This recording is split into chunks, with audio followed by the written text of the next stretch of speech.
Bob Mills Weather Center, meteorologist Stephen Nehrenz.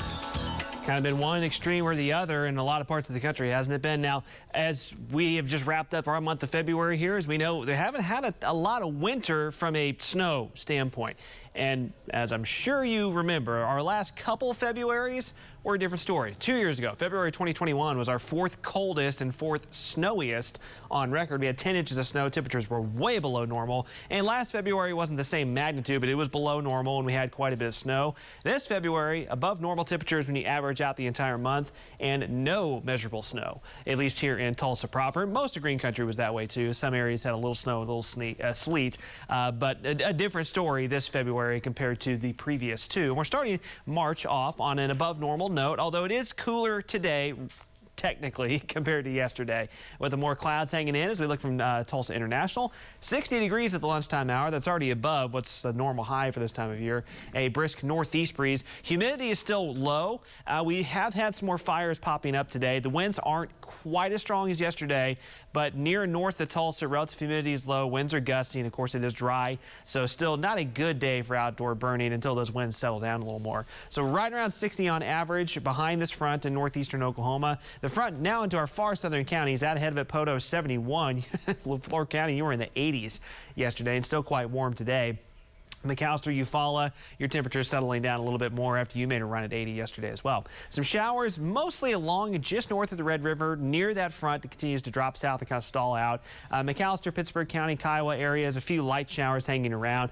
Out ahead of that front, as I mentioned a few minutes ago, is where the main severe weather threat is today, down into southern Arkansas and kind of the Arklatex region. But more clouds streaming in.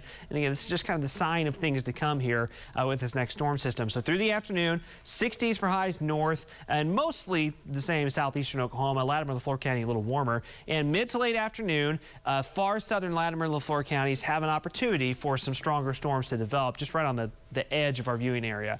Tonight, tomorrow morning, we're mostly calm. So we have a high chance of rain on Thursday, but I want to emphasize it's not all day. We're going to start off Thursday dry, and we may get through the first half of Thursday with not a whole lot of rain or storms happening. But clouds will surge in. Could have a few showers or isolated storms by midday, but these will be kind of hit or miss. But then the bigger wave of rain arrives later in the day Thursday. Temperatures cooler north, much warmer south. And I painted on this red line here. This is a warm front that's lifting north tomorrow. South of that, it's going to be a lot more unstable. And where that front lifts to is going to be pretty critical on where the highest severe weather threat is. As of how it's tracking right now, this outlook hasn't changed too much over the last day or two, which we're still highlighting.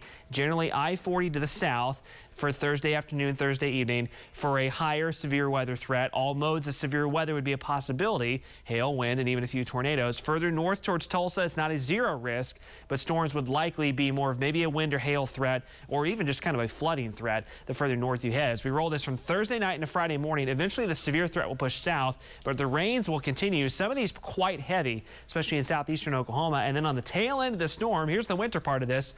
Yeah, right there. As the upper level component of the storm system moves in, the column of air cools. Right on the kind of wraparound backside is where we could see a wintry mix or some snow mixing in Friday morning. Now, accumulations would be minor in most spots if we saw any, mostly limited to grassy spots. As temperatures will still be above freezing, but that'll be the tail end kind of wintry part of that system Friday, and then Friday will be quite blustery as well.